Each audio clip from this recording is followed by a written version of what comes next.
Hello, everyone. Welcome to the fifth episode of season 2 of the You'll Have That podcast. I'm joined with the lovely team of, Jaboom. Twisted. and we have a nice slew of topics today. A lot more exciting than last mini episode, kind of. So we got a lot to talk about. Many fun ones. Oh yes. And we're kind of gonna start it off pretty big here. With the fight, the Mike Tyson and Jake Paul fight. So I have a lot to discuss. I think we all have some opinions on this. Let's start out with, what did we think of the fight before it actually occurred? I mean, I thought it was pretty cool hearing Mike Tyson, hearing Mike Tyson get back in the ring, because I don't think anybody's seen him in there for a good bit. Have a lot of respect for the dude. It was nice to see him get going again. How about you, Twiz? I was fairly excited. Yeah. For sure. It's been a thick minute since we've seen any kind of sanctioned fights coming out of Mike Tyson. So, I was very optimistic at what he might still be able to do and stuff like that, but So during your childhood, did you actually see Mike fighting like live or no? Oh yeah. Oh, you did. Okay. Oh yeah. He was a big damn deal, man. Yeah, he was the Huge. guy. Yeah, the Iron Mike. Huge. I still remember boxing games coming out that had Mike Tyson and Yeah. stuff like that. Shit, I'm pretty sure there was one punch that had him, right? I was very young, but I do remember watching the Mike Tyson Evander Holyfield fight where Mike bit his ear. So that was pretty insane. But Yeah, I mean, it was good entertainment for sure, and not to detract from that fight, but the females fighting, I mean, Jesus, that eye wound was rough. That was. And she's still stuck through it too. Yeah. Well, I gotta respect that. It's like her coach said. Her opponent, Katie Taylor, leads with her head. She's got a big head and she fights dirty. Yeah. She likes to headbutt, and you could see all through the fight she would headbutt, and then she'd sit there and rub her head against the wound like she was some sort of sheep or something. Yep. Personally, I think that fight should have been called the other way, but I'm not a ref, and I'm not any of the judges either. So I think I agree with you as well. I think it should have been called the other way too. I know, Jaboon, you were at work, so you may have not seen it, but yeah, it was pretty rough. But to kind of go back on the Mike Tyson fight, so now that we gave our opinions, I also, by the way, pre-fight, I was actually pretty hyped. Mike Tyson, I was a big fan. Not a huge Jake Paul fan, but it is what Me it is. neither. Yeah, I think none of us are actually.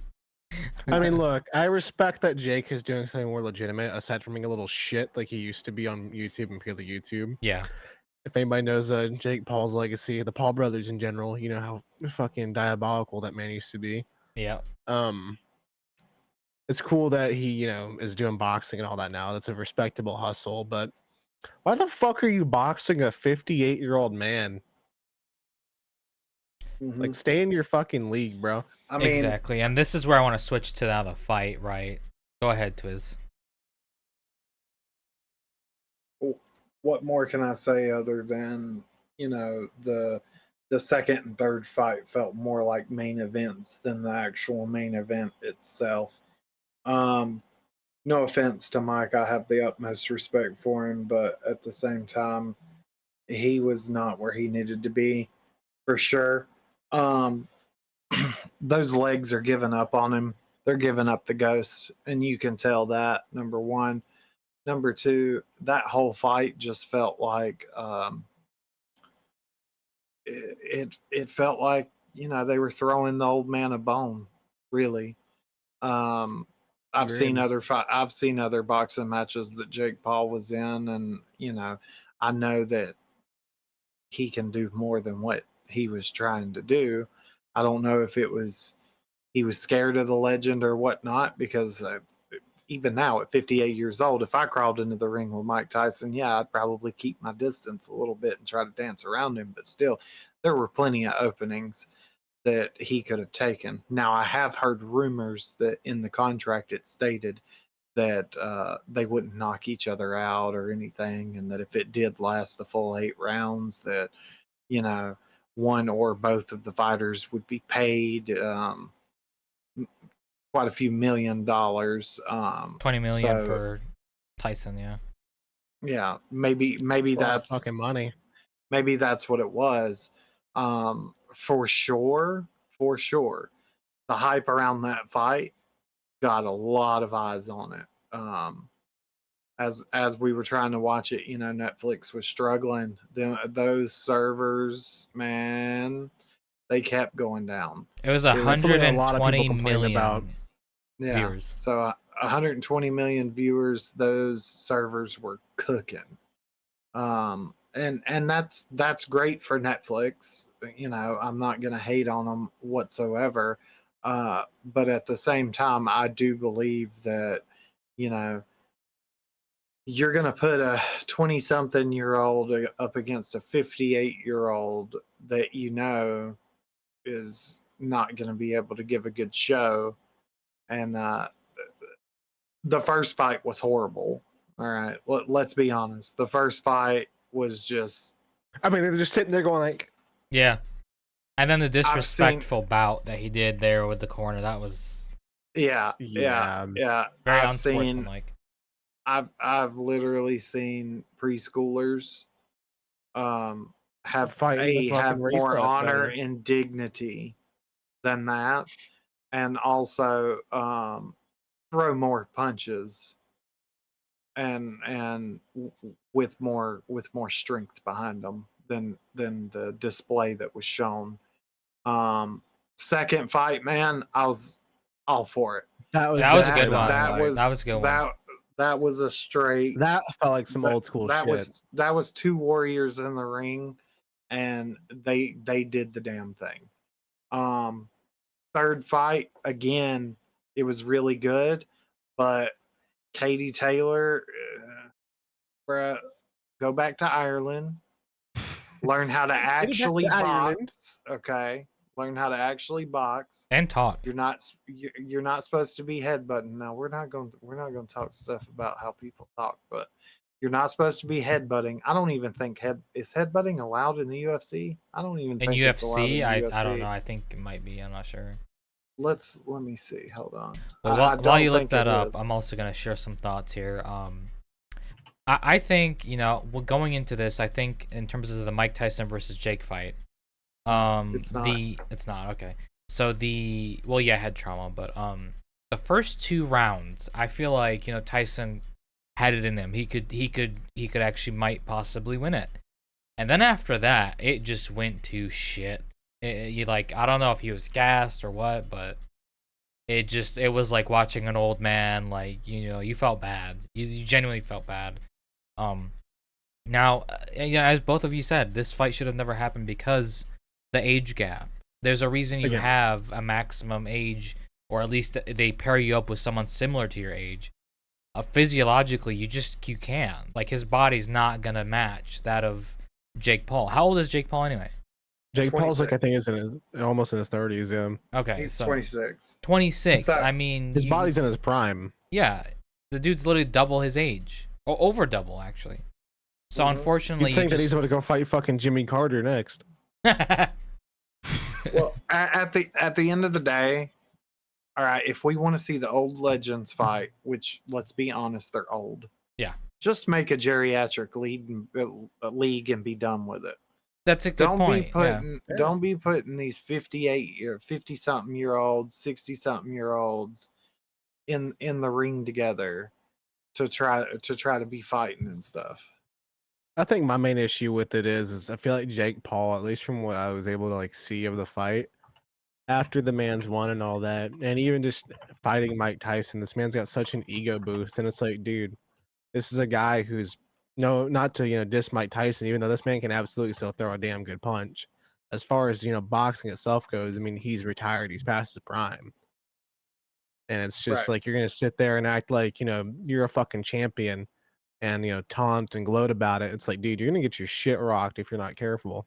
That's the kind of shit that's gonna get your fucking teeth knocked in, and in the boxing scene. It's all about respect. It's all about honor. It's all about you keep getting back up, and when you sit there and you're gloating about beating the shit out of a 60-year-old man, essentially, it's kind of fucked up.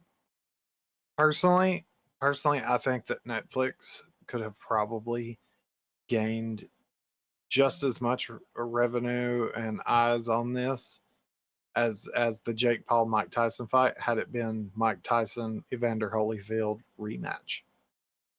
Agreed. I mean, Evander was there. Evander was there. He was on the panel. He was being interviewed and stuff. Like, why not? That's actually a really good point, and I don't think I've heard anyone say that. So yeah, that actually would be cool. But at the same time, you had the boys from Cobra Kai there. You could even have like a league of like these old characters from Karate Kid and all that trying to spar each other. That'd be pretty cool. I'd pay to see that. But now, well, we already see that on Cobra Kai. Well, that's yeah, a show. but like the United States, that's they act that. That's a lot of that's even though there's the. I don't think the choreography. Yeah. I don't think that they would be willing to get into a ring. What I was going to try to say. Yeah, I don't think they would agree to it because again, like these are all people that are retired, right? Now, don't get me wrong. As Netflix, in terms of Netflix wanting to dip its feet into the sports scene, that was a very hyped, smart marketing. I mean, excellent. I'm all for it. I'm all for it. Just make sure it's a fair fight, man. Yeah, they blew it out of the park in terms of marketing. I mean, the whole world was watching essentially. So, personally, I'd like to see Netflix not bring UFC to Netflix, but make their own UFC, eat UFC, and make sure that Dana White and the Joe Rogans of the world are no longer involved. That's what I would like to see. Well, I don't know if they could do that just yet because UFC is a ginormous, entertainment entity. But they picked up WWE, which kind of surprised me. So you never know. That does surprise me.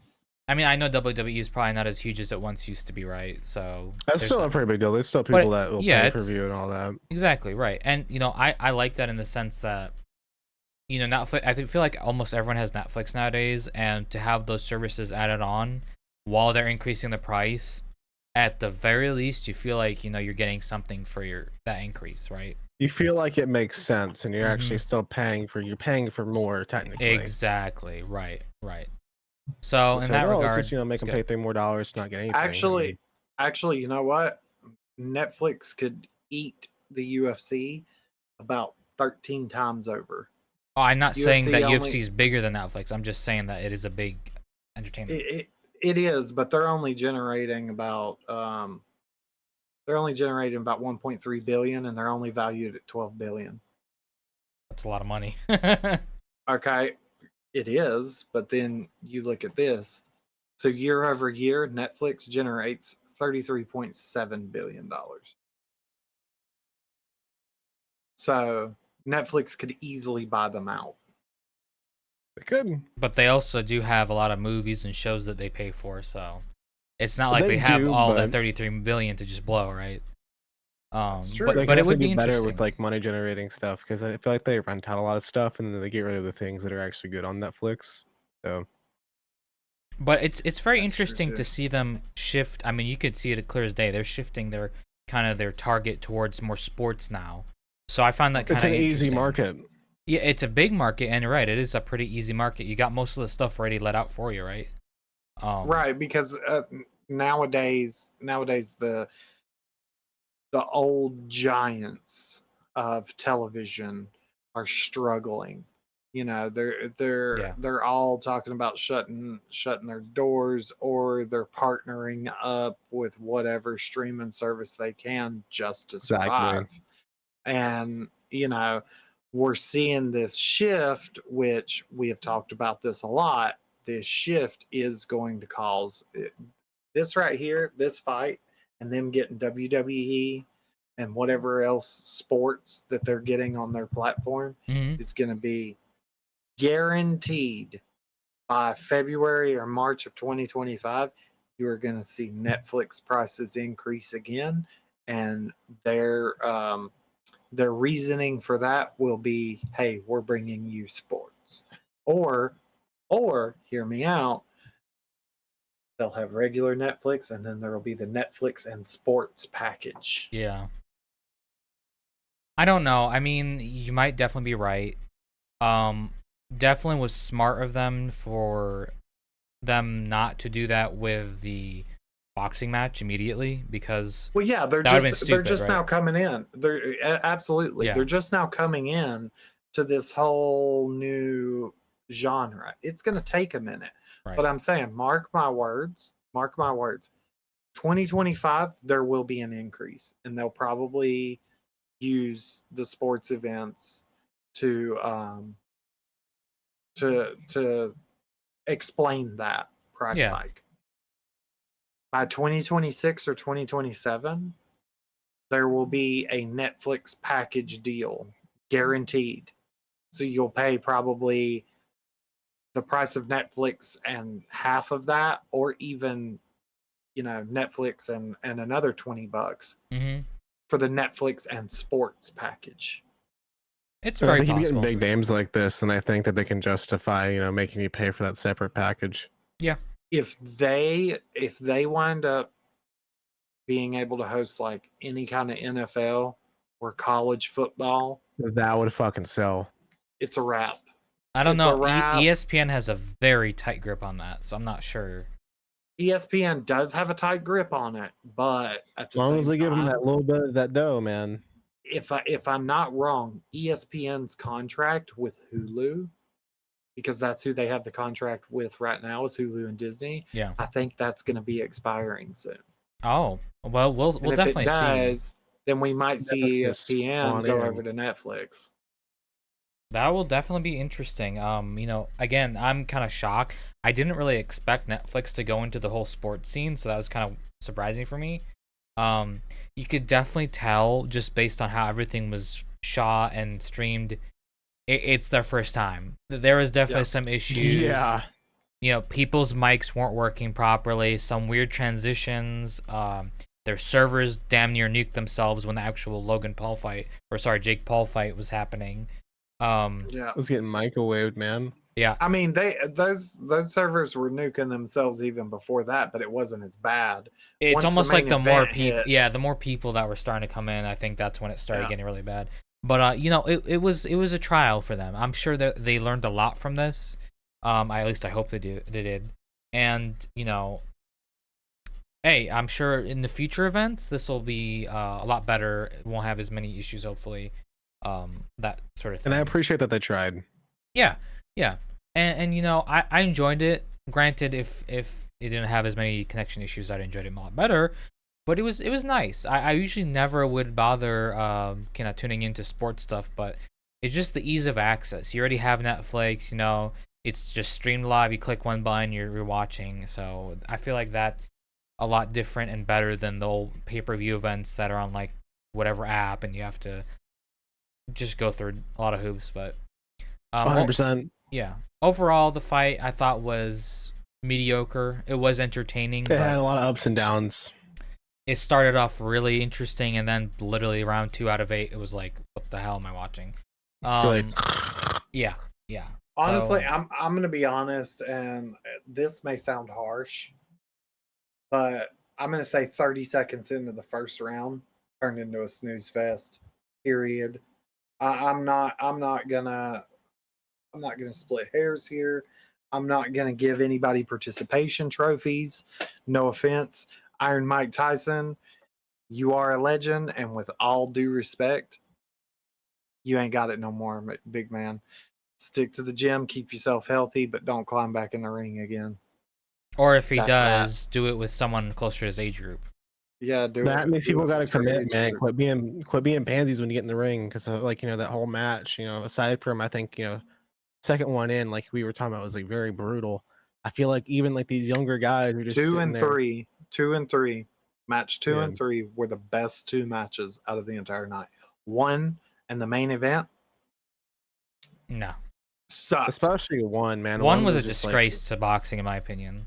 It Because you're was. just It sitting there was. watching these guys. They're supposed Dude, to be boxing, being pansies. the minute dude did what he did to his opponent in the corner, that should have been a DQ, match called, done. I agree. 100%. Agreed. 100% agreed. Yep.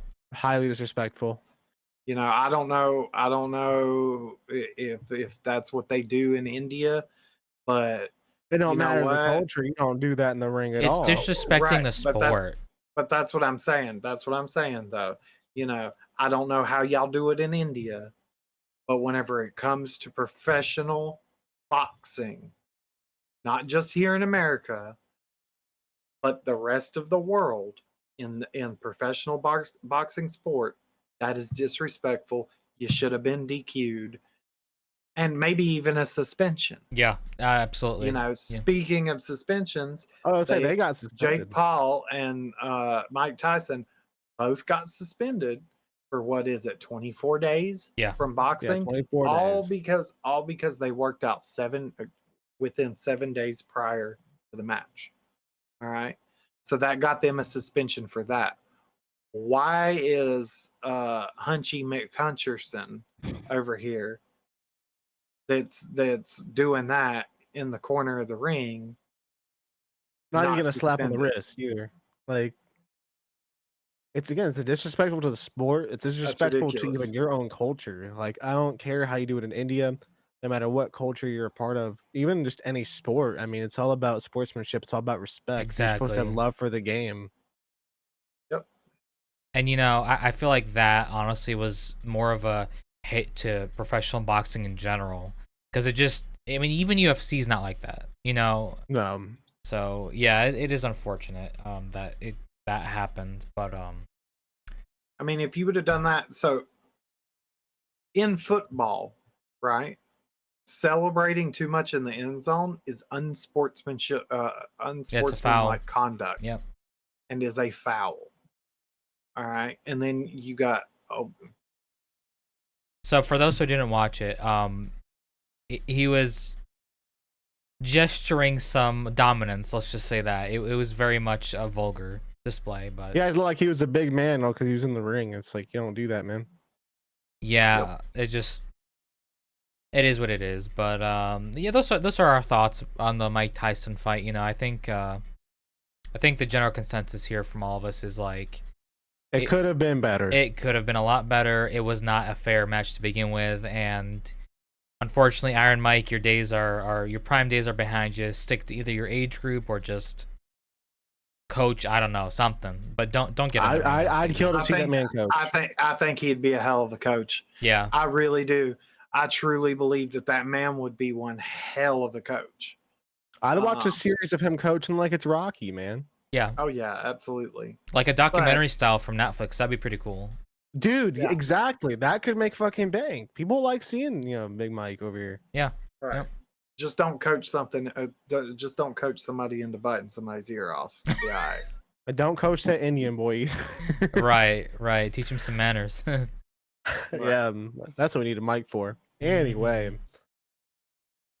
So next topic, kind of shifting gears here from the fighting. Let's talk about UFOs. Twiz, how about Ayla Mauser back? Yeah, how about you enlighten us on that one? Well, we are full circle from, aliens at the mall in Florida to now, where they at now, Twiz? U.S. Congress are now holding meetings or whatever they're called, Hearings and hearings, yeah, and interviewing or whatnot, Navy generals and Navy servicemen and stuff like that about UFOs and UAPs. And apparently, from what they're saying, aliens are among us. They've been among us for probably longer than we've been around. They're in the oceans, and yeah, they've got 4K evidence and all of this stuff. I'm serious. These are actual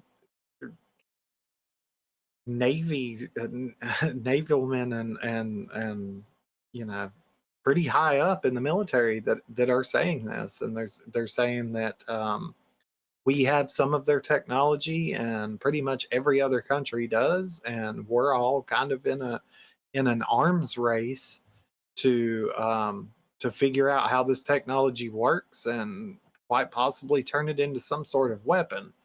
Of course, that's what we would do instead of trying to figure out, hey, can we make some sustainable free energy, or can we do something with this technology to make you know life better for humans?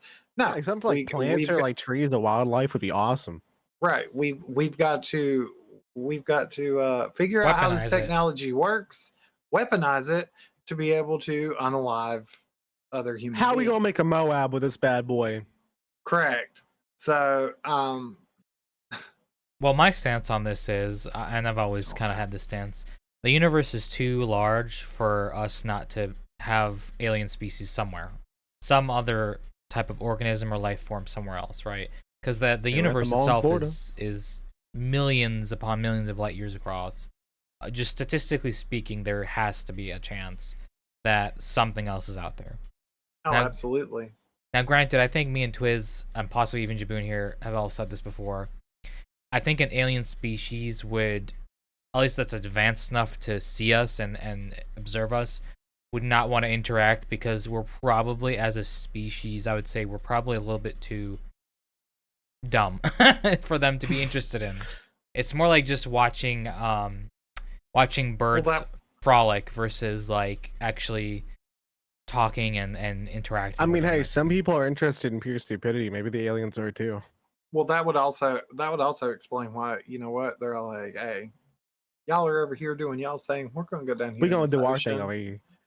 and we're going to create an advanced civilization. And y'all do y'all, and we're going to be all the way down here at the bottom of the Marietta Trench because we know that you're too stupid to be able to get down here. We're gonna So, look down there one day and see fucking but Atlantis, yeah, man. I swear. they even have the Air Force, members of the Air Force coming out, and they are saying that like they were flying, and these things came up. One of them that was notable was it was a cube shape that had a translucent bubble around it that came up within about 5 feet of the wing and just stayed at the same speed as them and everything, and then it just decided to immediately go back the opposite direction, which He said, is, "No, I'm good." it sounds like, that's not a big deal, but at those speeds to be able to like reverse course that quickly, we don't have the technology to stop our insides from like Mush. really getting messed up, Yeah. Yeah, from all the inertia. So that is very interesting, and Well, in terms I of a know. homeland security issue, because you did say that this is a military thing, right? Yes. So, in terms of that, I feel like the technology that these species, so-called, possess is so vastly ahead of ours. They could probably wipe our planet without even really trying. But from what they're saying is these aliens, whatever you want to call them, have been here for years and years and years and years and years, possibly before we were here.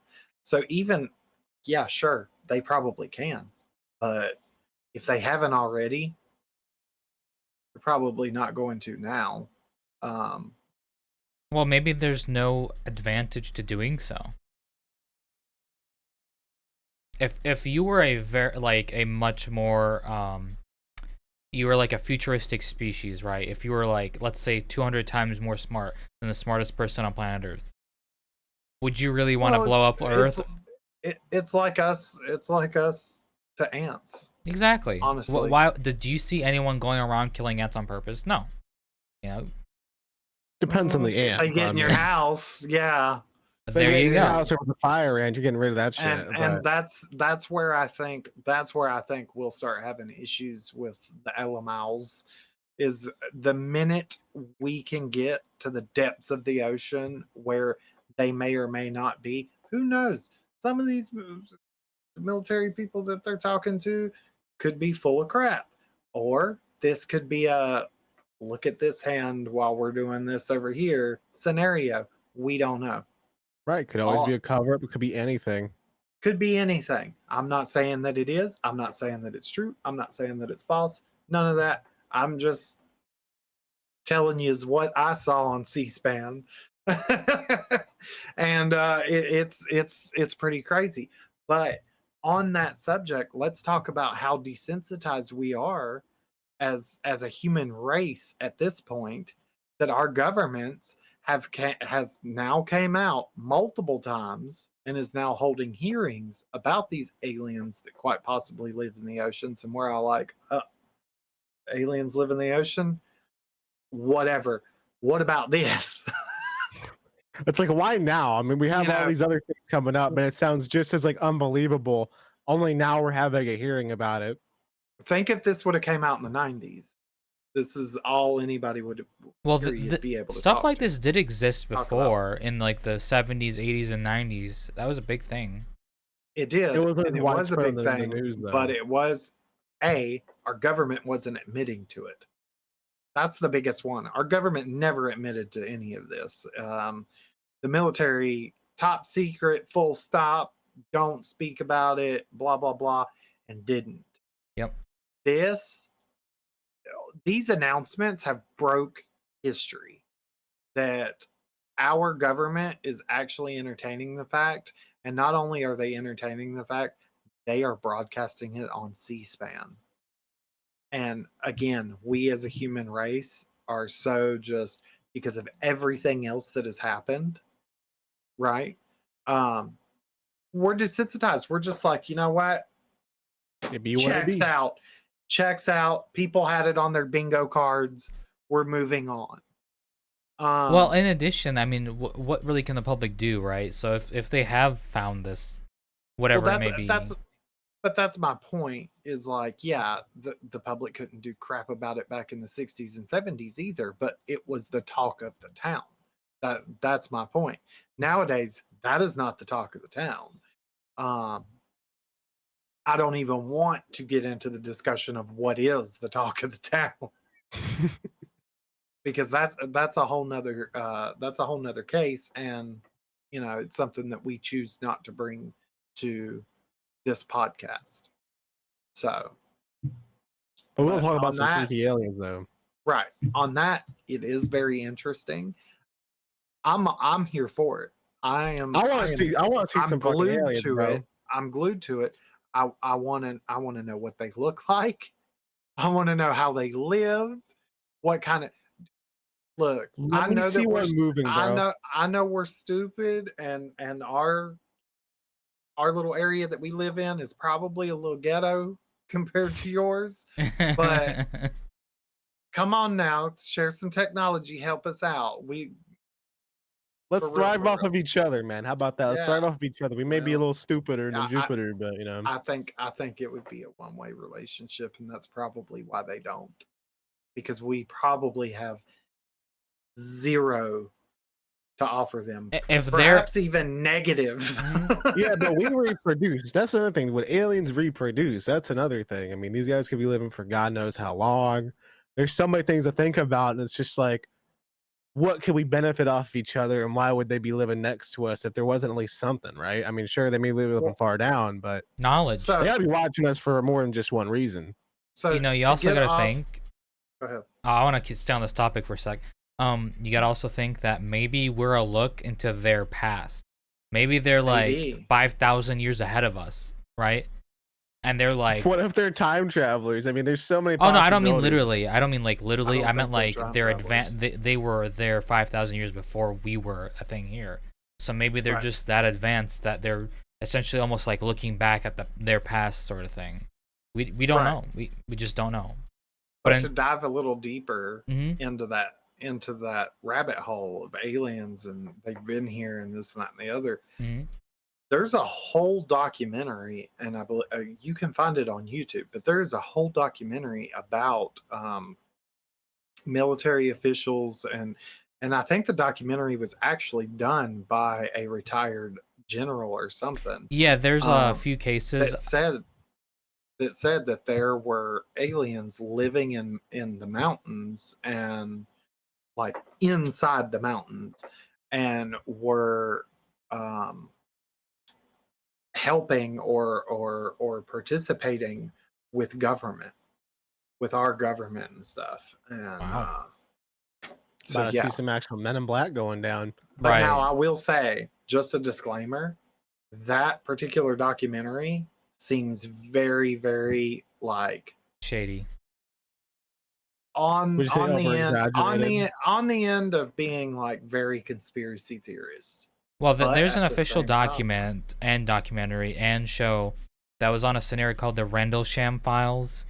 There's like written files about an incident where it was near a military base of a downed UFO aircraft that after they started investigating and stuff, it like went back.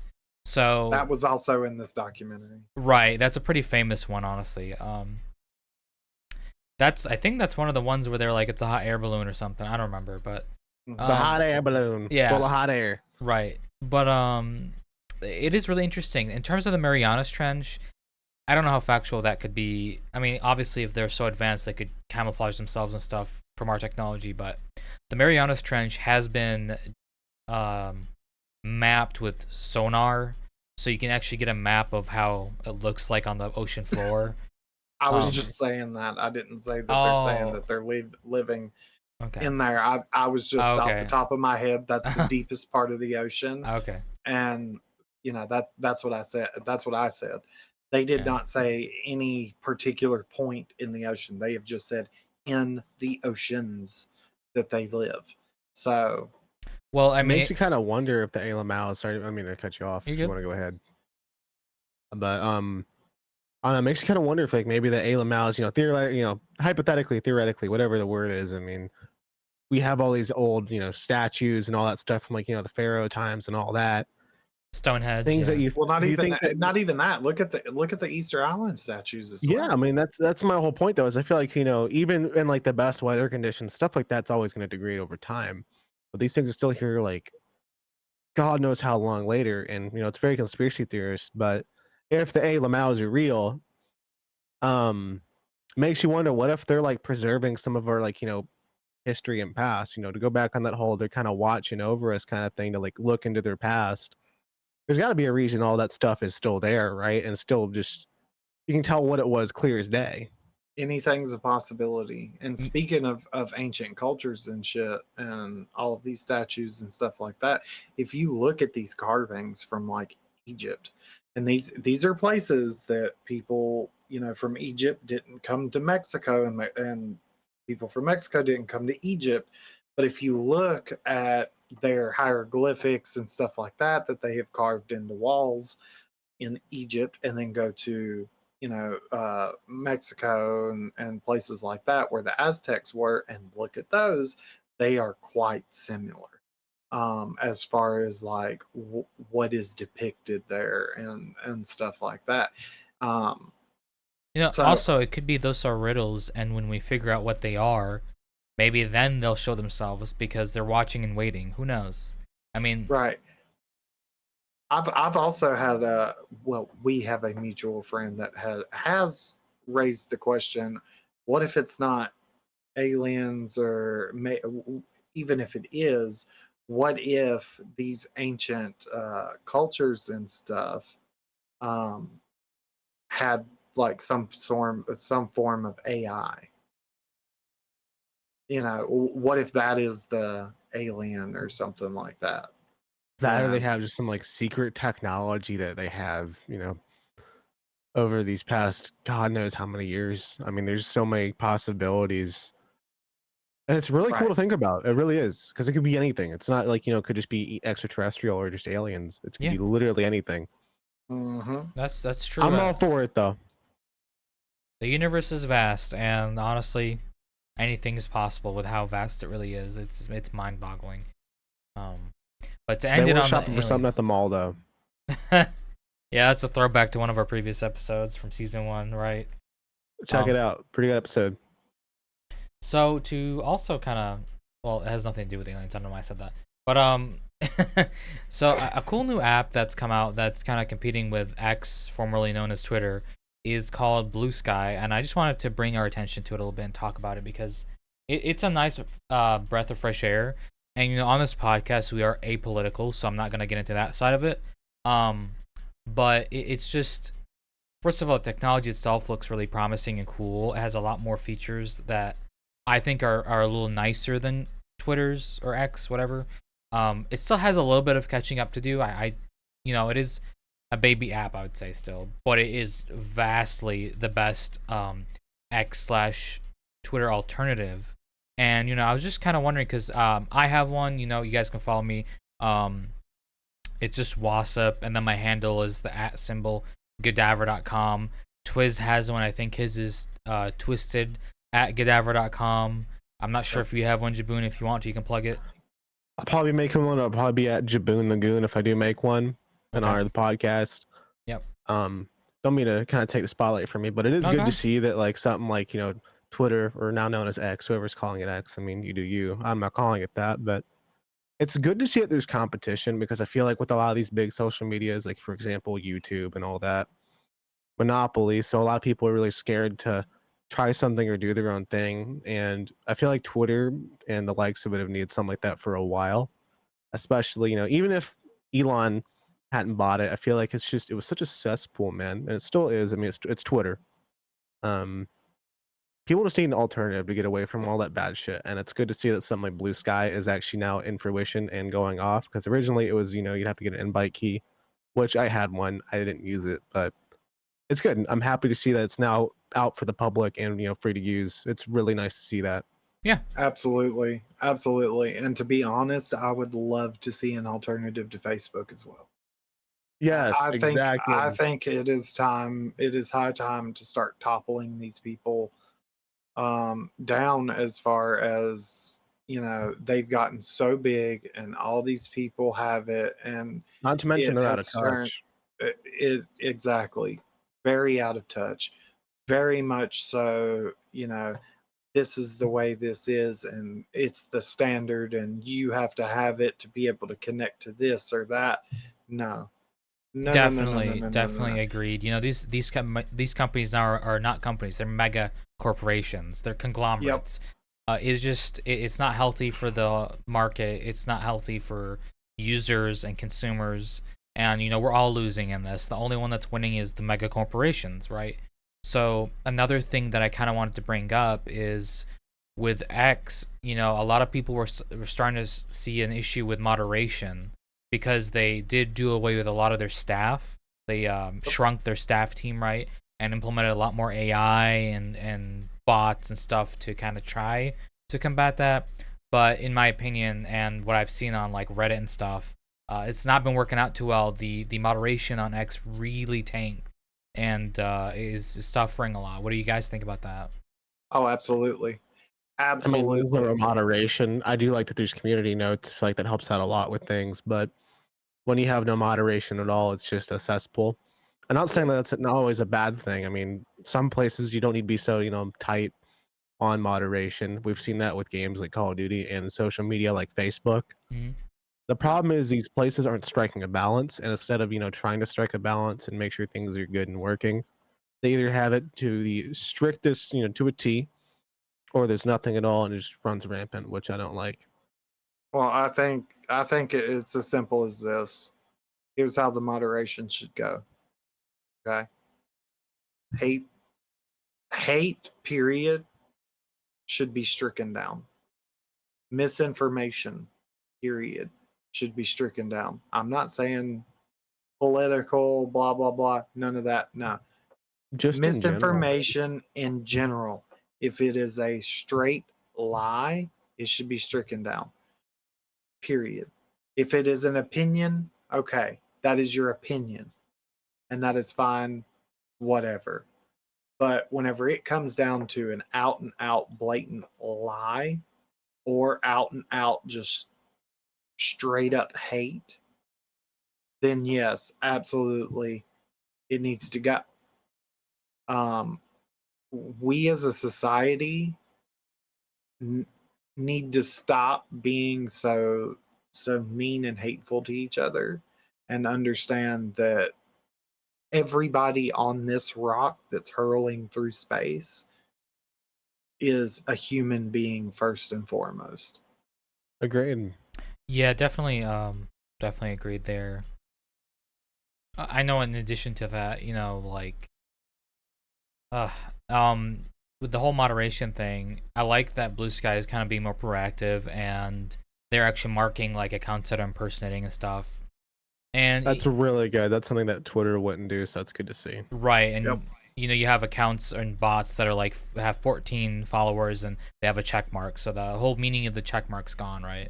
Yeah, because Mhm. nowadays anybody can just buy it. And don't get me wrong, it's nice to be able to just get your verification I- if you want it, but when someone can pay just $10 for it and look just like you, I mean, that's Exactly. really bad. Absolutely. I don't want to see, look, social media is social media. We all know how you get your money, and that is through advertisements. Okay. Um, don't be selling people's data. That's wrong. That's wrong. Anyways, um, that's where you need to get your funds. If your platform cannot make it off of ad revenue, then unfortunately your platform just can't make it. All right. To try to make a social media platform a subscription based type thing, particularly in a world where literally subscriptions are trying to be forced down the consumer's throats constantly, that That's how you not lose me as a cool. customer. Right. That's how absolutely you're It's going to not lose even as a me. customer, but as a user, as somebody Yeah. who is invested in your platform. Yep. And You're another too. you'll lose Sorry. me and pretty much everybody I know. Gone. We're tired of it. That's, and I've said this on the podcast plenty of times. That's why I don't play WoW, because they want me to pay for the game and then turn around and pay for a subscription. No, And then I have expansions on top of that. and expansions on top of that. I have literally been cutting subscriptions out of my budget. Period. You know, Hulu, Disney Plus, Netflix, all of that. I've slowly been cutting out. I will have one TV subscription, period. I will watch everything that I want to watch on it, and then I will cancel that one and go to another one. Long over are the days where I have all of these subscriptions that I'm paying for monthly, and then you guys want to keep going up and up and up and up and up. Nope, I'm good. Yeah, that's a good point too. I definitely agree. I mean, I'm not gonna buy into that either. I used X/Twitter for free. I was never gonna buy that stupid check mark Same. Me thing. neither. And one more thing about X and slash Twitter, or actually no, this is in terms of social media platforms in general, right? So you know, I like the stance of where if you're gonna call yourself social, like a social platform, you should have your objective being people socially interacting with each other. You should not I agree with you on have that. you should not have any political attachment or pushing any side of the political spectrum. You should not be endorsing advertisements that are political, in my opinion, because you are a platform that gets the privilege of being, you know, pushed to users to talk about things. If you start moderating that and you choose what people start talking about, that's a dangerous slope, because you know it's no longer, in my opinion, a social media platform. It's not like a hate group, because you're Exactly. I mean, eliminating, yeah, you're eliminating parts of that group and only focusing on the ones that you want. Now, it could be a hate group, it could be a cult, it could be whatever you want to call it.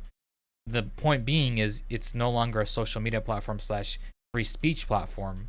It's moderated. agreed. So, and I moderated think not the in a good issue aspect too either.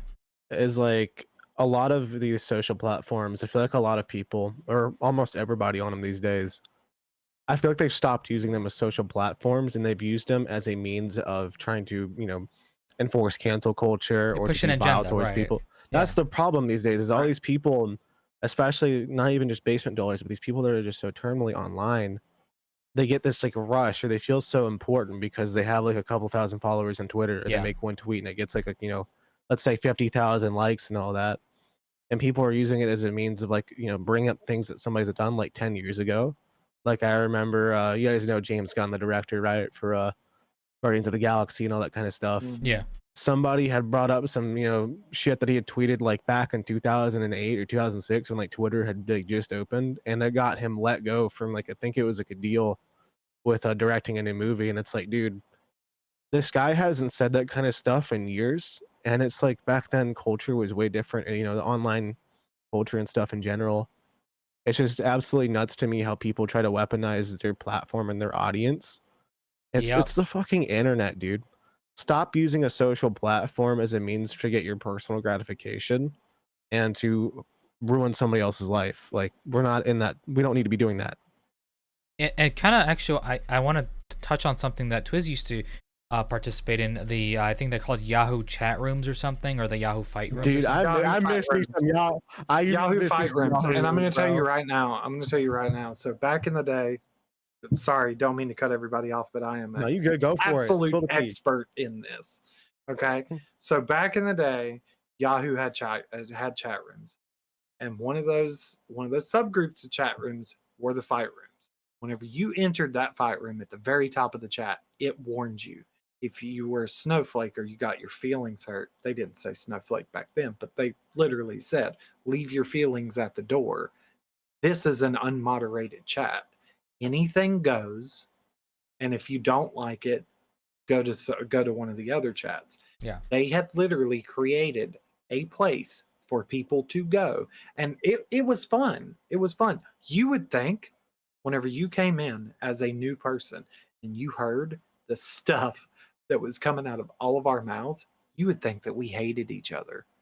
And to be honest, some people kind of did hate each other, but it was not because we were cracking jokes. Some people took it too personally.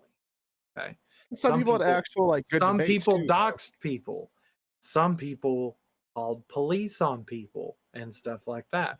Um, I remember very well, and actually, I think that they did some sort of like a podcast type deal on YouTube here.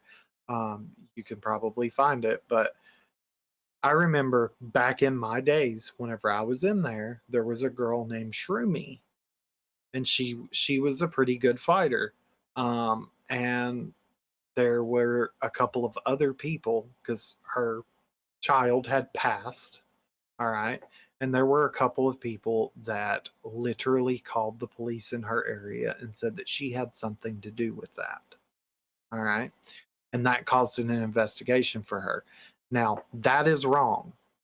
And that is one thing that I can say as an example that yes, some people took it too serious, but the majority of people didn't.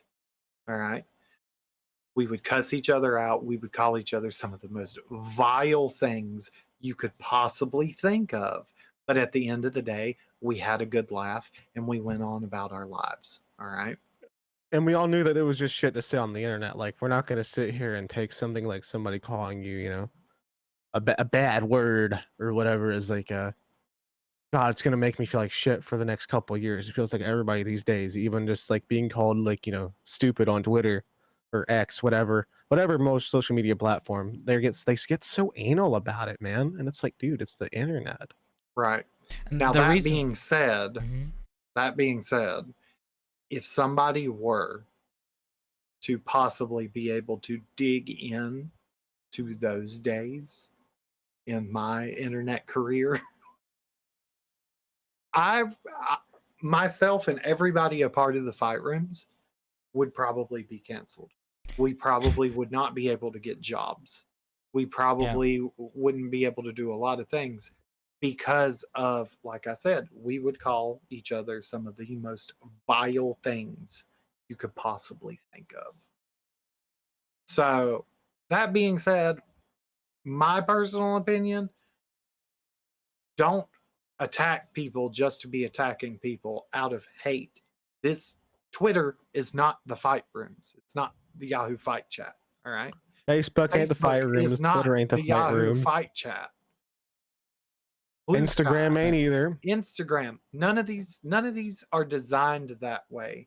And nobody is coming in and seeing a message to leave your feelings at the door.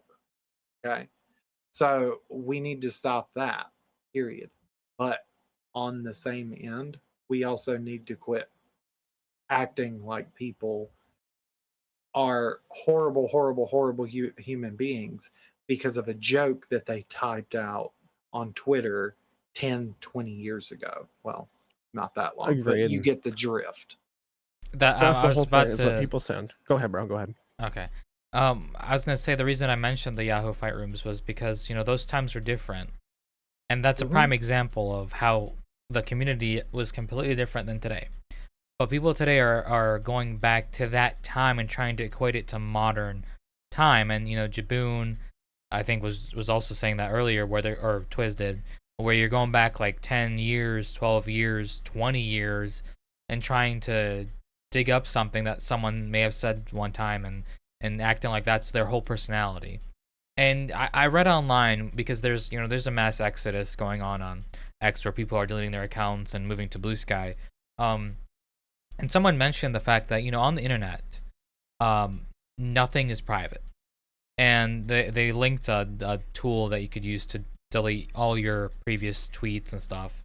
And they mentioned that they always delete whatever they post online, like whether it be a comment or something, like a week after they post it, because they don't want that footprint online. And it just kind of got me thinking, like, you're kind of right in the sense everything you put out online is it's always there. It's always archived. You have to be careful. And I think back then, or even as kids, right, we just don't understand. We don't conceptualize that. We don't get it. Yeah, I mean, that's not something that you think about. I mean, yeah. But on the topic of, it's always online, I think that's another thing where people take that, and they use it as just this vile thing as well. And what a lot of people need to understand, because people still can't seem to get this through their heads, and it drives me absolutely fucking nuts. What people say and do online and how people act, in real life. Yeah. There's a reason why streamers, your favorite streamers, don't always talk about politics. The reason why they don't try to get into shit on Twitter. It's because how they act online and how they can be in person. Sometimes they try to, differ, have a different kind of view or personality with things online and say different things online, and they want to be themselves either on here or in person. And sitting there trying to get somebody, people will try and get people fucking fired from their jobs because of some shit they said on stream, or because something that they said while playing a match of Call of Duty. And it's like, man, when you're sitting here swatting people's homes over Call of Duty or calling into their workplace trying to get them fired over some shit they said in the video game, you've lost the fucking plot, bro. No matter how old you are or for what reason you may think it's justified, that is the most childish and selfish shit that you can do.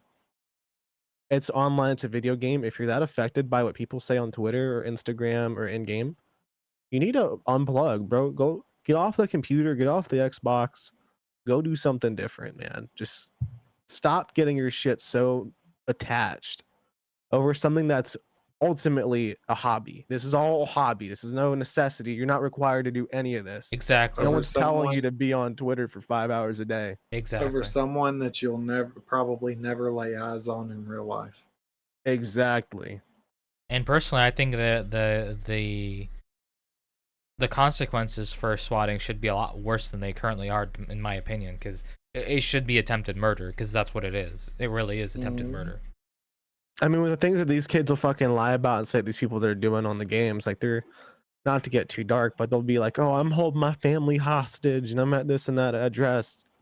And it's like, dude, oh, this over some Call of Duty, this over some Battlefield, this over like a raid and WoW, man. Yep. But to finish on the topic of BlueSky and all that, if they keep the moderation just right, I mean, it's going to be hard to do. It's social media. It'd be a really good competitor. I would like to see it be like how old Twitter was, where things weren't overly moderated and you could say some stuff and not have to worry about, oh, my stuff's getting filtered purely because I said one word, or, nothing's happening at all. This person's saying some really fucked up shit. Right. Agreed.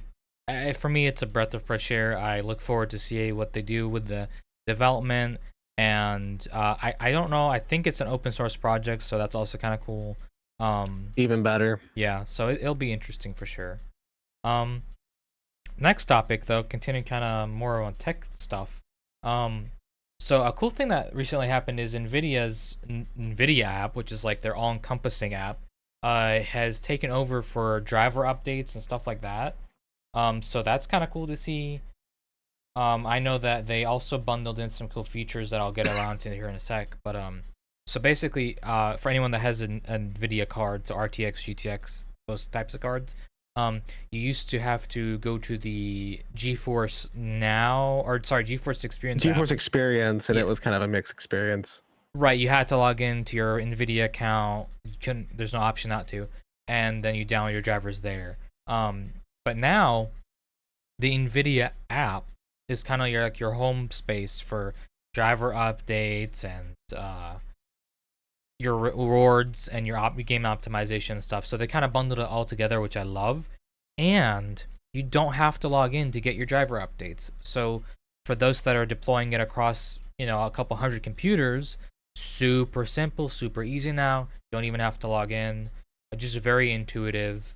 And there's one key feature, right? There's one key feature I want to get to, which I'll get to right after I get your guys' thoughts on this. So what do we all think? I know, Jaboon, I think you have an AMD card, but you've had NVIDIA before. So I'm on AMD. I used to be on NVIDIA for a couple years. Yep. I've worked with many customers. I used to work in it was like a family-owned tech store.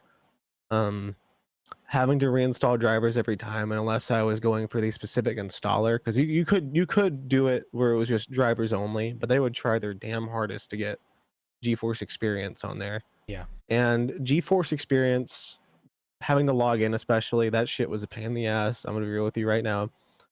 Especially if it was just to try and re-download some drivers that might have failed for a customer's computer. It's good that it happened. It's good that this is now, everything's together. But I think that, let's see here, fucking nearly 6-7 years later, even longer than that, is kind of absurd in my opinion. I feel like it's a very simple thing to do. But good that it's happened. It's good that they're putting everything together. Any comments? Yeah. My thoughts, he pretty much covered everything. My thoughts are the same. It's nice, it's sleek, it's modern, Yeah, it's modern. It's what should have been done 5 years ago. Could have done this when I had a 980. That's all I'm saying. 2060, 3070. I will also say this app, it did exist before, but it was an alpha. It wasn't. This is the official version 1.0 release, and a huge feature, in my opinion, that really kind of makes this app awesome, is they have automatic overclocking with one button. So you can just toggle a slider under the performance tab, and it'll automatically overclock your GPU for you. You don't have to mess with anything else. Now, does it do that based on what's in your system or what? Because that sounds like it'd be kind of a... Based on what's in your system. What it does is, when you press it, it'll run, like, it says scanning, so it'll get the hardware information, and then it will essentially... It has some algorithm, I don't know what it is, but it'll test things with your GPU, and it even tells you, like, you might have some weird glitchiness and stuff while it's doing this. But yeah, it runs that, and it figures out what's a really, like, nice, good, conservative overclock, and there you go, free performance for you. So that's a really cool thing. Hey, that's I got a decent overclock out of it. It jumped my FPS up by about 70 frames, and I've had no issues. That's what's up. I mean, I like that because, I mean, a lot of people don't overclock. I mean, as far as, like, I would say, like, the casual gamers, people that are just, like, casual PC builders don't necessarily overclock, aside from maybe their RAM, which is very easy. It's just a simple press of a button. That's good. I like that, somebody can get a free performance boost and run their card to, a little bit of, near the limit without having to look up a bunch of things and not have to worry about, oh shit, this is going to do something bad to my computer. I mean, if they worked really hard in this algorithm, that is really good to see. In fact, they I'll actually test that said when I get a new GPU. Right, and by the way, this overclock does not void your warranty. Correct. That's a huge step up because a lot of overclocking would void your warranty. So the fact that they're telling you, hey, it's on us if this messes up, is really good. I like that. That's a huge W from NVIDIA on my part. Yeah, same. I'm very impressed. And hey, for everyone that has NVIDIA card, free performance for you. There you go. So you can't complain about that. That's a very pro consumer move. Hell yeah. Alrighty, and then let's see what else. So let's talk about Disney for a little bit. So we're talking about subscriptions earlier and stuff like that. So the EA CEO Andrew Wilson, we all love Andrew, don't we? He's on the Can you list. remind me of who Andrew Wilson is? It's been so long. He's the EA CEO that he's a big proponent of like nickel and diming people and subscriptions and having DLCs galore and stuff like that. Well, if you like nickel and diming, you're applying for the right job. So he's in the running to actually be chosen as the Disney CEO. So that's kind of interesting. That is my reaction. Did you hear all that, Jaboon? I don't know if you did. No, I didn't, bro. I walked out of the room as soon as I heard that he was an EA CEO. Please reinform me. No worries. Well, so, no, I just said that if he likes nickel and diming, he's applying for the correct job at the correct company. I mean, that's true. I mean, the mouse who used to be a very well-respected, icon is a very evil one now. So, Andrew, you got your dream job if that's what you're looking for. Well, he's in the running to be chosen. He's not chosen yet, but he's one of the candidates they're looking at to be the Disney CEO. So if that happens, I'm thinking we might see Disney prices go up and possibly even having different plan tiers and different models that are gonna just demolish like subscriptions with Disney. Do you want the Star Wars package? Exactly right. Gorsh. Yeah. So hopefully that doesn't come to fruition. Andrew, you might be. Do you want the original Disney Vault movies? Yeah. Do you want to upgrade your subscription and get access to our brand new Star Wars game? And I'm gonna be honest, I don't know about everybody else, but that right there is gonna be a huge turnoff for me for Disney. Like, yeah, same, absolutely. It is what it'll do is it'll take Disney right out of my rotations. You and me both. I mean, and to the garbage man. Like I'm sorry, I get that y'all done went out and you've bought Marvel and you've got the Star Wars universe and all of this stuff. You know what? Those are two franchises. They have Hulu as well, I think, right? That I absolutely love. Yeah, that are near and dear to my heart. But if I start seeing, do you want the Marvel tier? Do you want the Star Wars tier? If I start seeing that, Mickey Mouse Clubhouse tier? I'm gonna be all like, no, absolutely not. I'm not dealing with that. Mickey Mouse don't need to be any further into my pockets than what he already is. That's a really good point. I mean, you guys are definitely correct, and I think it's kind of scary in that regard because Disney's starting to become one of those mega conglomerates that we're talking about earlier. And they've been like that for a long time. That is also true. And now that we're seeing it kind of encompass so much, if they start doing these different tiers, well, what's the point of Disney buying in the first place? Because all you did was you bought them and then you split them right back up and kind of you're giving one slice of the pie at a time of something that's supposed to be all encompassing here. So that's kind of not even just that. I mean, you can't. It's just like you already have a fair enough subscription model, which you're still gonna make a bunch of money off of because they have all the stuff under it to where if you pay that money a month, you can watch your favorite services, you can watch your favorite shows, or you can go watch The Mandalorian, things that people are very, very fond of. Yep. And are willing to pay that $15, $20, whatever you pay for Disney Plus or even Hulu to go watch. If you're just sitting here doing tiers of, pay this much, you get to watch this one, or pay this much more, you get to go watch this, or or older stuff. Right. No, I'm not going to do that. At that point, I'm just going to go buy the movie, watch it one time, or go, watch a series one time through other means and call it a day.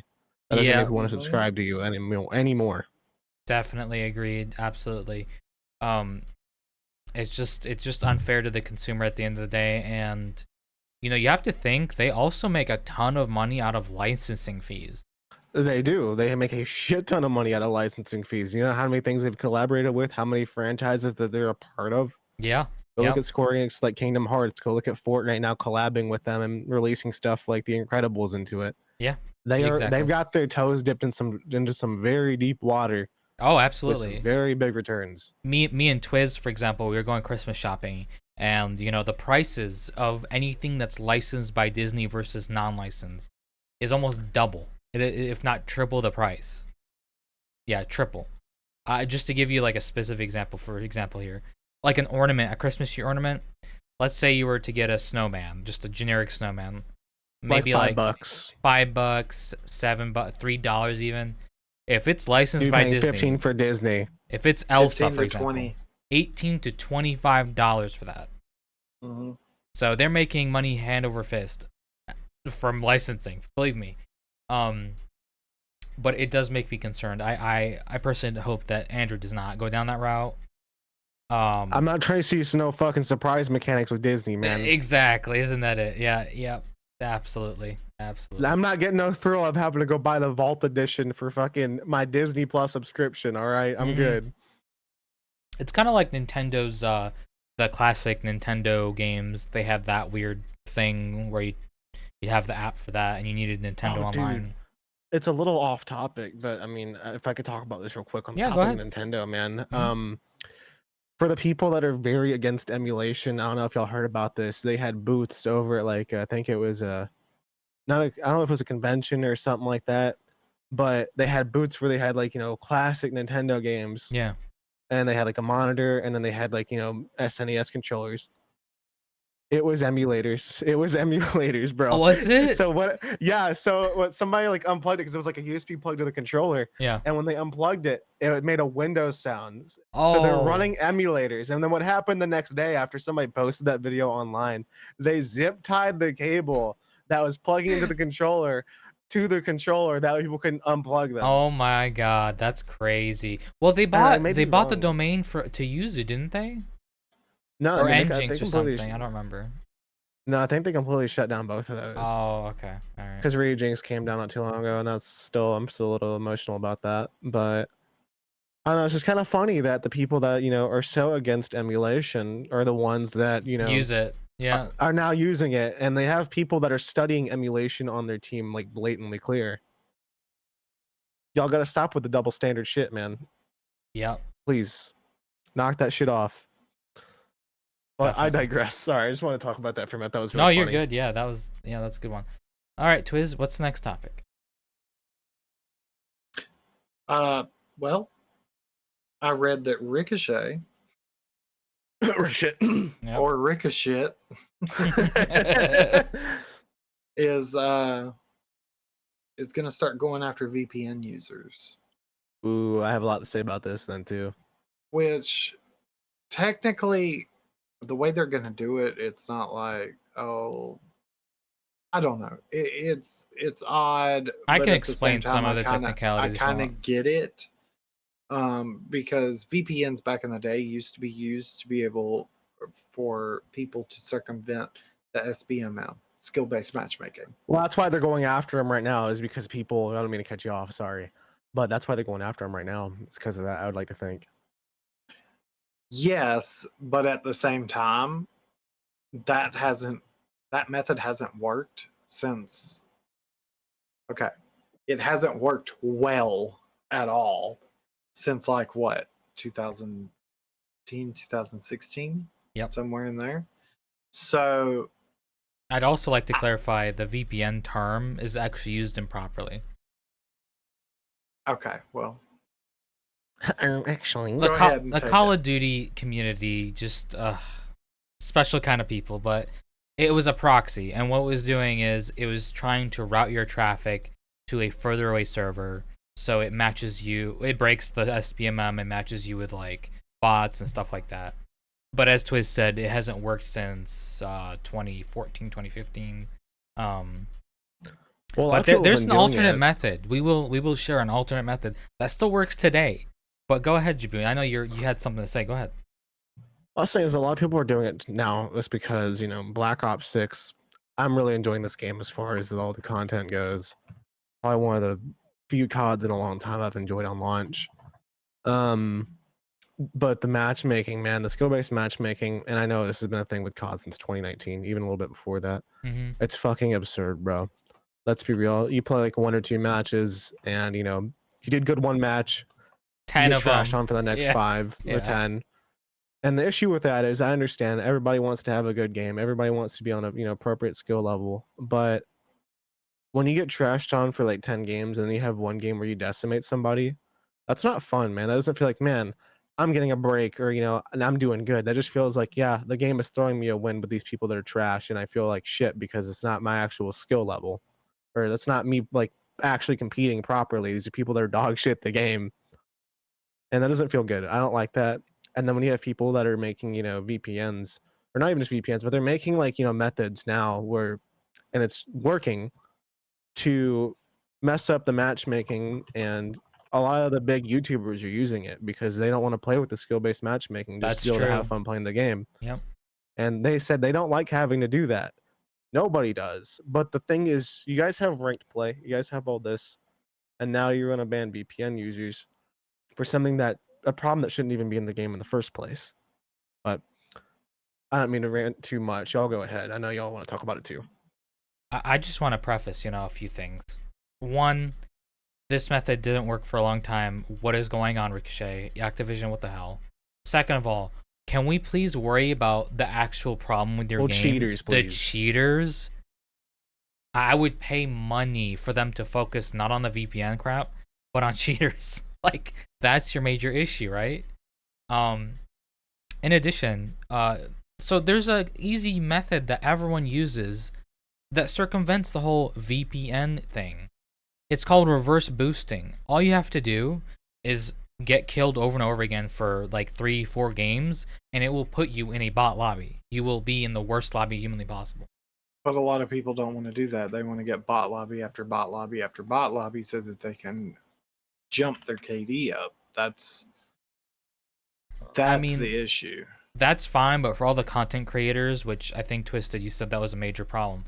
For all of them that want to get the clips of them decimating a lobby and getting a nuke and all that, all they have to do is spend 3 to 4 games beforehand just dying over and over again, and they got their bot lobby that they can go crazy and record a video for.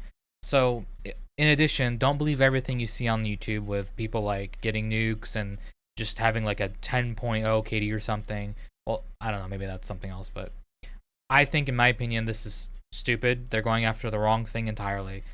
There's blatant cheating happening in the game that needs to be addressed, especially if you're trying to be like pro and all that. It's you got to really fix your cheating problem.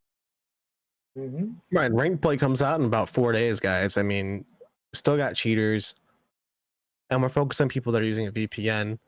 And again, people wouldn't be using the service if it weren't for the fact that these lobbies, you play like 1 or 2 good games, people then are sweating their nuts off.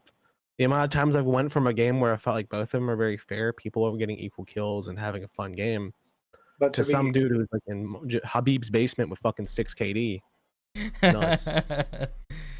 Sorry, Twiz, go ahead. My bad. I think he's more sighing about what you said, but go ahead. Shit. So somebody like that one. To be honest, though, we all have to be serious here whenever it comes to SBMM. Yeah. All right. Call of Duty's not the only game that's doing it. I've noticed the SBMM getting a lot tougher on every single video game that is online that is competitive. Well, that's the thing. This should not be an excuse. We should stop saying everyone does it. That's not an excuse to do it. I'm not giving an excuse. I'm not. He's just saying that, yeah, it's more than just COD, I'm just saying it is more than just COD. And to our viewers, we try to inform them as much as we can. So if you're feeling the same thing, if you don't play Call of Duty and you're all like, wait a minute, if they just hear this little soundbite about, somebody sweating their nuts off after one good game, and they're all like, wait a minute, that's happening to me in Fortnite. That's because it is. That's happening to me in Rainbow Six Siege or Battlefield or, any of the other games that you play that is online, that is competitive. That's exactly what's happening.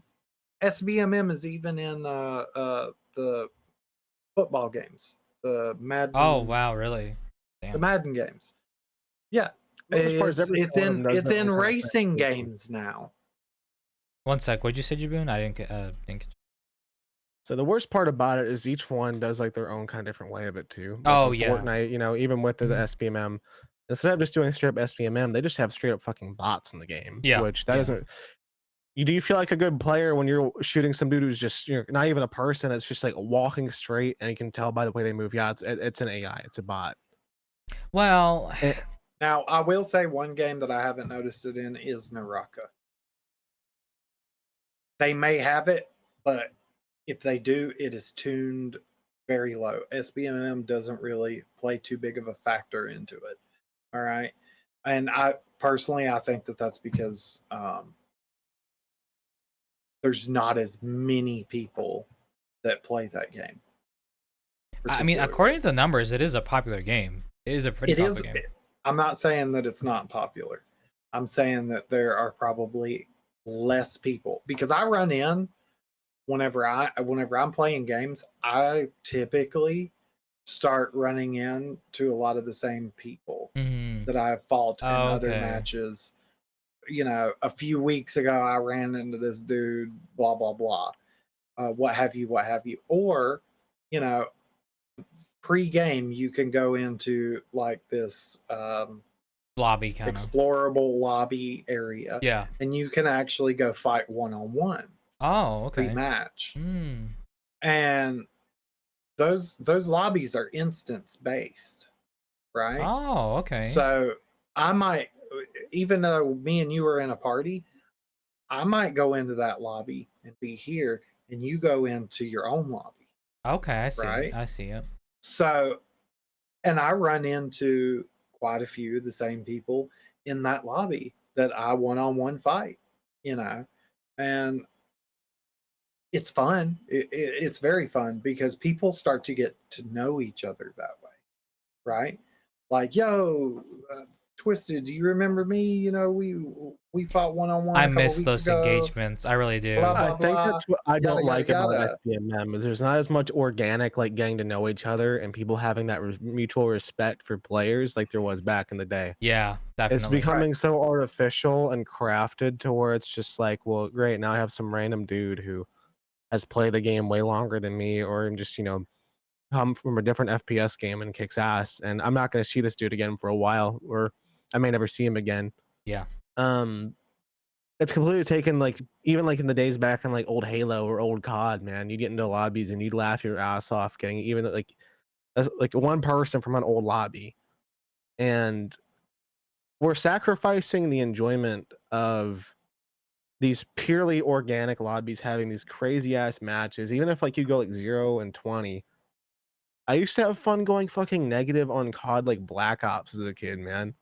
And just like the party chats, the players that you'd Are play you against. sure about that? Because Okay, look, as far as 0 20, no. But I mean it wasn't that bad. But it was a matter of like you had these I've played people, many a matches with you, and you go positive, you're in a good mood. The minute you start, the minute the fucking tides start to shift, Yeah. somebody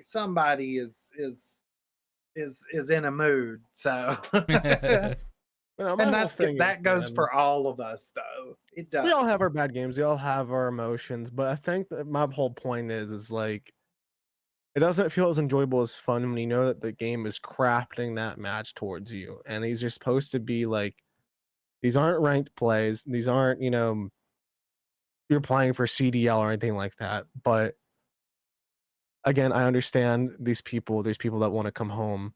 And that's my big issue. There's a lot of people that want to come home from work and just be able to enjoy the game. Yeah. Nobody wants to sit there and have a whole team of people that are fucking Hey man, play single prodigies. player. Look, I'm kind of with Play Jaboon single here, and you know, to go No, back. I'm saying that's the argument for SBMM. It's people No, that no, no. want to get off work and casually play and not be put into a sweaty lobby. Yeah, I and, get and that. circumvent that sweaty lobby. If that is you, and you are going to get that angry Yep. that you're getting thrown into a sweaty lobby here and there, Mhm. and you don't know that there's a back out button, then go play a single player game. I understand what you're saying, but to kind of put it in retrospective of the topic we covered The earlier. issue is this, but the issue is this come from. Sorry to cut you off, but the issue is that it's come from oh, it's just a lobby here and there, to where they keep trying to cut the line closer. It's the same thing with having a super strict anti-cheat. Yeah.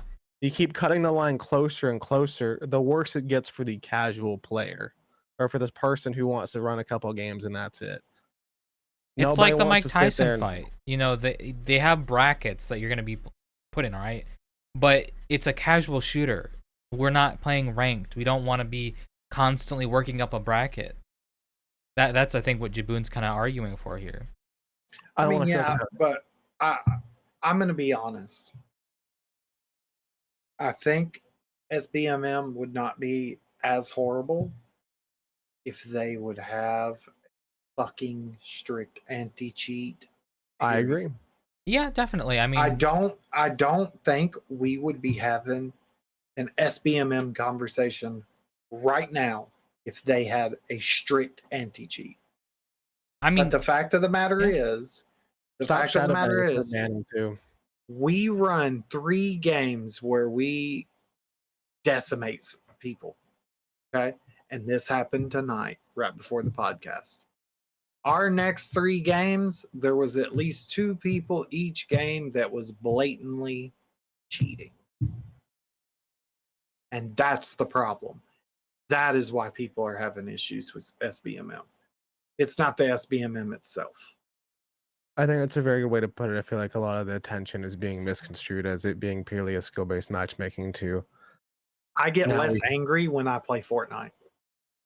Even though the SBMM gets cracked, but I know I can sit there and I can shadow watch somebody and see they're not cheating. They are good. And I have no problems losing to someone that is better than me, or had a better position than I did, or had a better weapon than I did. I 100% agree with Twiz on that. I mean, you hit the nail on the head. I've had Give those us a times. replay system back, man. That would help. Bro, Yeah. BO2, Twiz can back me up on this. BO2, Hey. you could spectate somebody, especially if they had a fucking mod menu in BO2. Yeah. You were in theater mode. You the whole you match. could see the whole mod menu. Yeah, the whole match, the entire match recorded. Yeah. I absolutely think that would help. But, big but, I think the reason Activision took that out is because they don't want people to see how bad the cheating is in game. Either that, or they just want to save on server costs. Could because be that. we had it in Black Ops, we had it in Black Ops 2, and then all of a sudden they phased it out. All of a sudden it just went gone. And I think that was because you got to think, that many players, that many matches, because it would hold in your thing like 20, 25 matches. You could go back. So, well, do it the way Fortnite does it. Fortnite records like 300 matches on your machine. But the issue with it being like saying that it's like a server issue, or like they don't want to, like, server costs, is back then the resources were way less than what they are today. That's true. That's true. Yeah. And we were playing 720p, even 1080 if you were a lucky boy. Mm-hmm. I wasn't that damn lucky. I was playing on an analog TV, bro. Dang. Okay. Nowadays, if I had to play Call of Duty 720, I'd probably be right up against the screen like this right here with these glasses on. Yeah, no, I mean, it's just like Richochet. I understand that you guys want to have your own anti-cheat.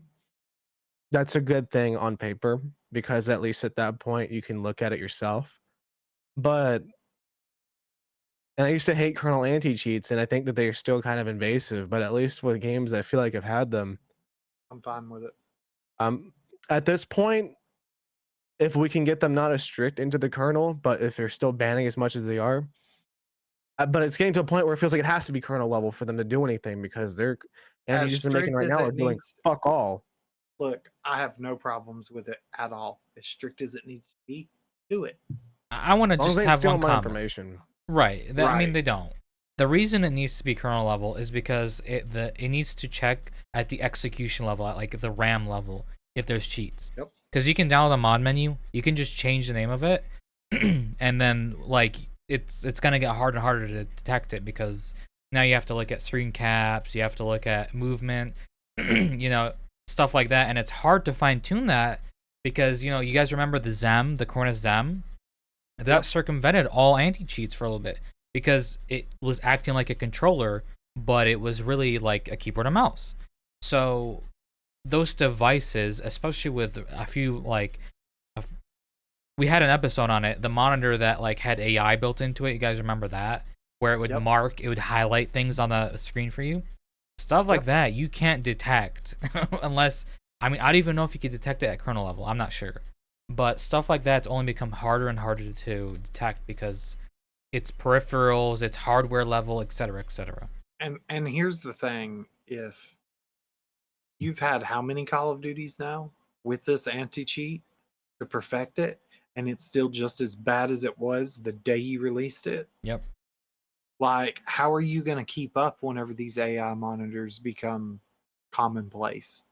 How are you going to keep up when the next AI thing How are you comes gonna keep out when a and Cornish becomes Zem 2 comes out? commonplace? Exactly. Exactly. You're not going to be able to. Fortnite was able to detect and start banning it almost immediately. And even Alright. Microsoft banned that shit at a hardware level before you guys did anything about it. Yep. Don't let a free-to-play game outdo you.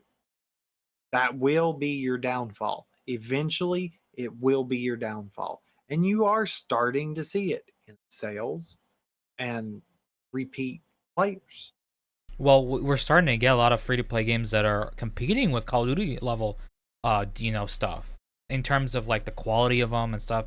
There's X Defiant, that's a big one And now. X Defiant had currently X Defiant has better servers than. Oh yeah. And I don't mean to give Ubisoft this bone, but like you got a free to play Call of Duty competitor that's meant to feel like OG Call of Duty out here with better servers and better hit reg right now. Yep.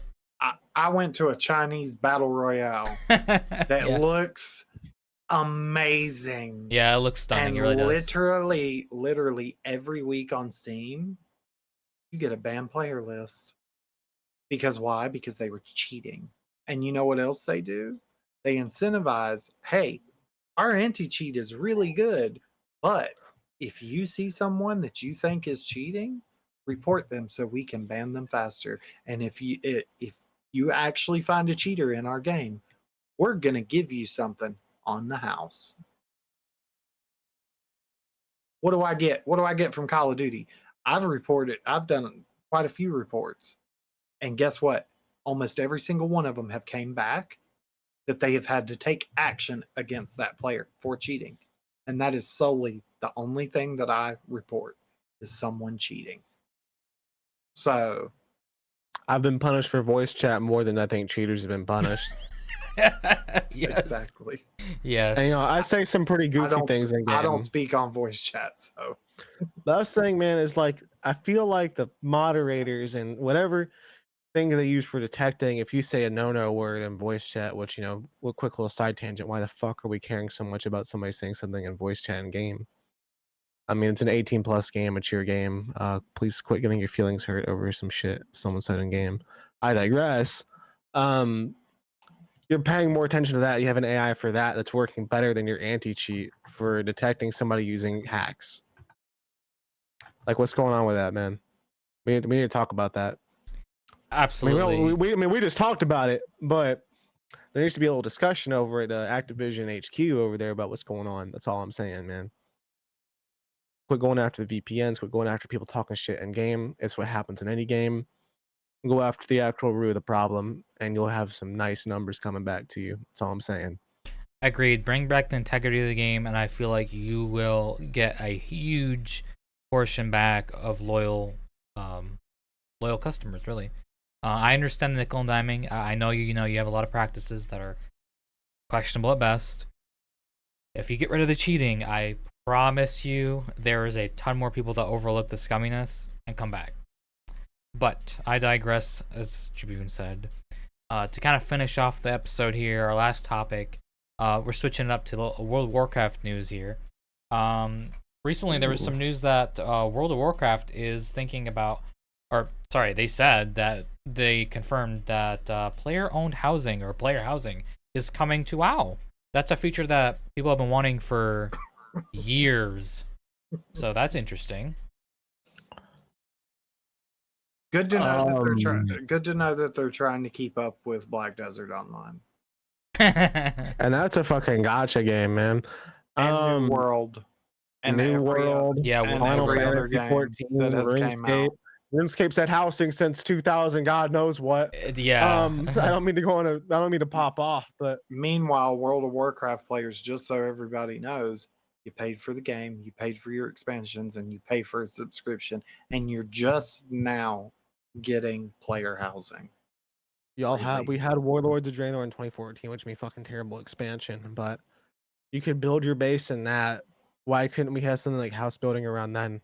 What was stopping it there? I mean, give us something to show our achievements and to be able to rest in, bro. Why is this only like happening now? We're in 2024. I'm gonna guesstimate declining sales, but you know their direct competitor, Final Fantasy 14. Correct me if I'm wrong, Jaboon. You played it before. They've had player-owned housing for how long?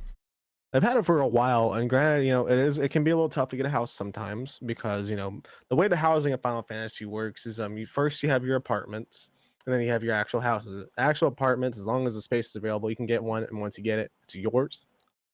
I think it's actually instance. Everybody has you can get their own apartment, Mm-hmm. but with houses, they have their own individual lots, and they all go from different sizes, and it's kind of like a first come first serve and how much someone's willing to pay. So it's like Okay. almost like actual auction bidding in real life, Yeah. except with in-game currency. But as long as you pay the rent in game and all that, you have the house for as long as you want. You can put pretty much whatever the fuck you want in it. You can really personalize it and make it yours. And this has been a thing for God knows how long. And it's almost like an achievement almost. I mean, it's a big thing to have a nice big house depending on where you get it too. Why is it taking this long for a while? I mean, sure, it could say that declining numbers and all that, but they had expansions where people were praising what they were doing and giving them great ideas. It's like with people wanting RuneScape to add a new skill for so long. I mean, you have so many people who are dedicated to your game and what you do, giving you these great ideas and are experienced and know what it needs and how you could bring it to fruition. Mm-hmm. And now you're just not doing it. It's like when they said WoW Classic, someone brought up WoW Classic back at BlizzCon. Yeah. And they're like, you don't want to do that. Yeah. What'd they do? What'd they do? WoW Classic. But anyway, you guys go ahead. My bad. You're good. No, I mean, they just, like you said, it's pretty much exactly that. It kind of highlights that, the developers a lot of times are out of touch with what the community wants.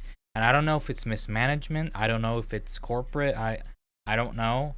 But whatever We it can't is. blame Bobby anymore. We can't Right. blame Bobby. Bobby's gone. Yeah. So he don't need another yacht. Here's an idea if you want to keep sales.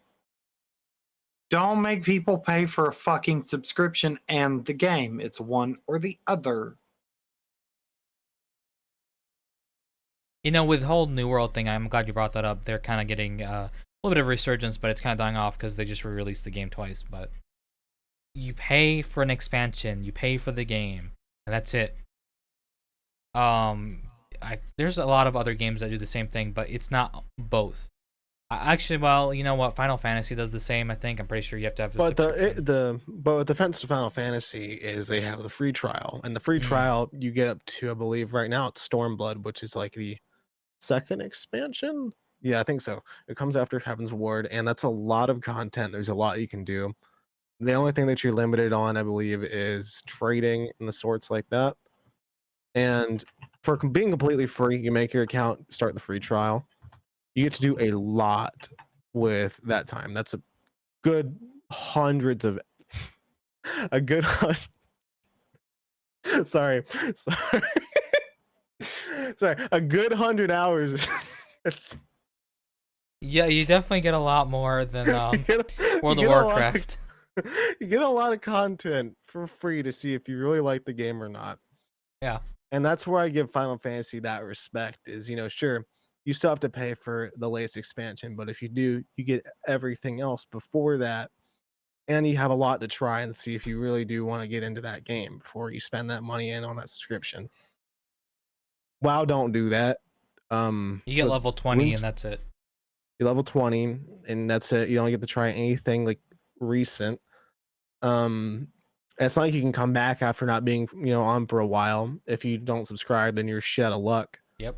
Um, RuneScape, almost everything that's interesting in the game, and this is from somebody who likes RuneScape. If you're not paying for a subscription, you're pretty much fucked. There's not a lot that you can do free to play, in my opinion. There's a decent chunk of content on RuneScape for free. I will say content wise, yes, but I feel like as far as like the actual interesting skills and stuff like that goes, no.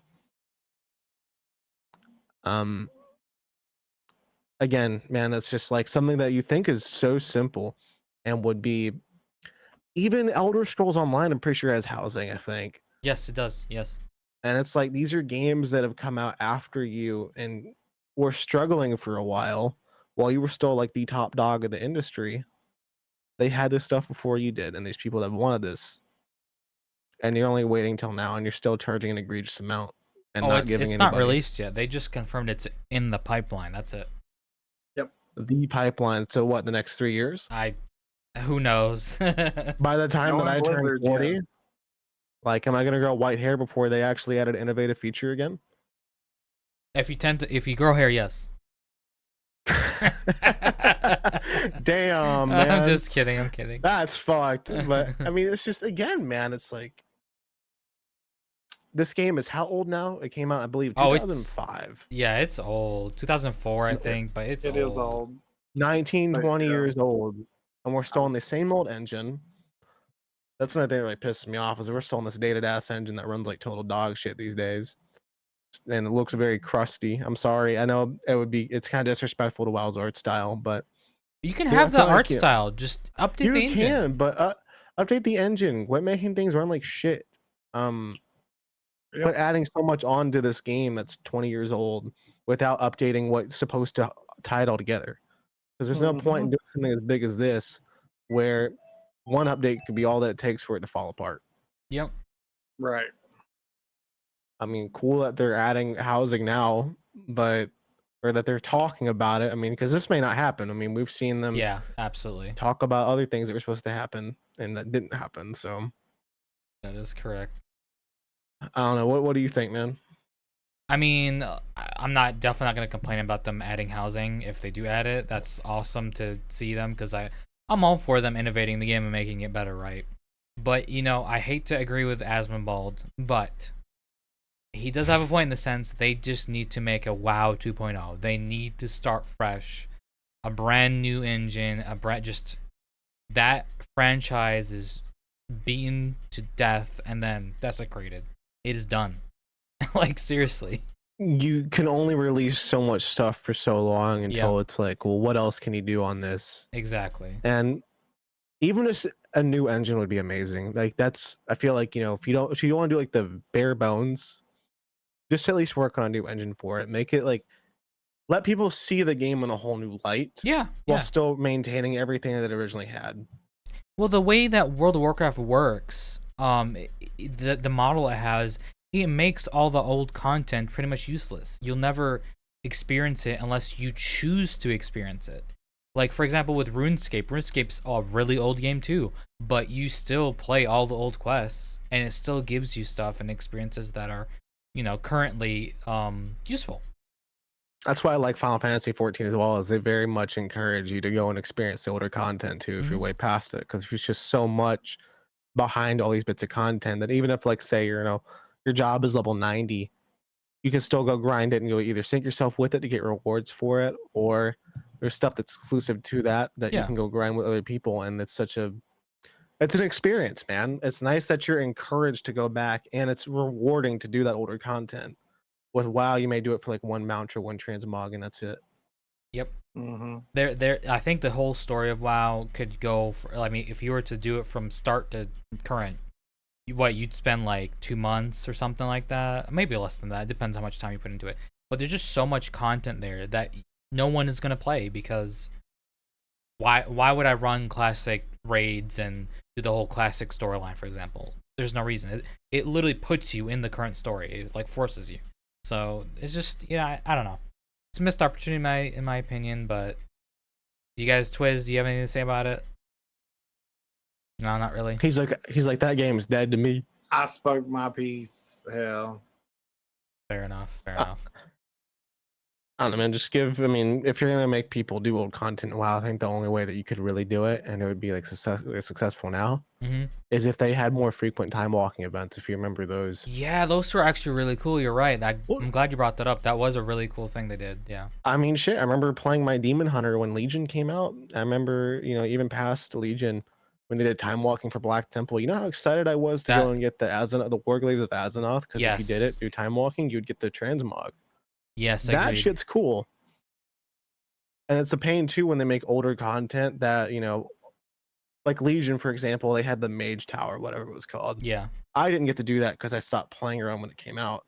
And it had so many cool transmog effects, locked behind it for the artifact. And you could still transmog your artifact and all that after. But if you didn't do it in Legion, you were shit out of luck. So it's like every time they have a cool opportunity to do something like that, there's just no point. They don't want to do it.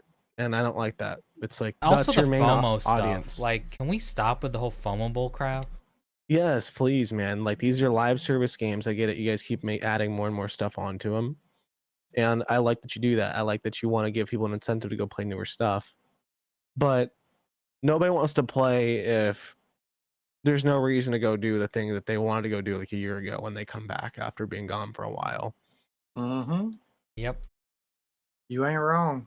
You are definitely not.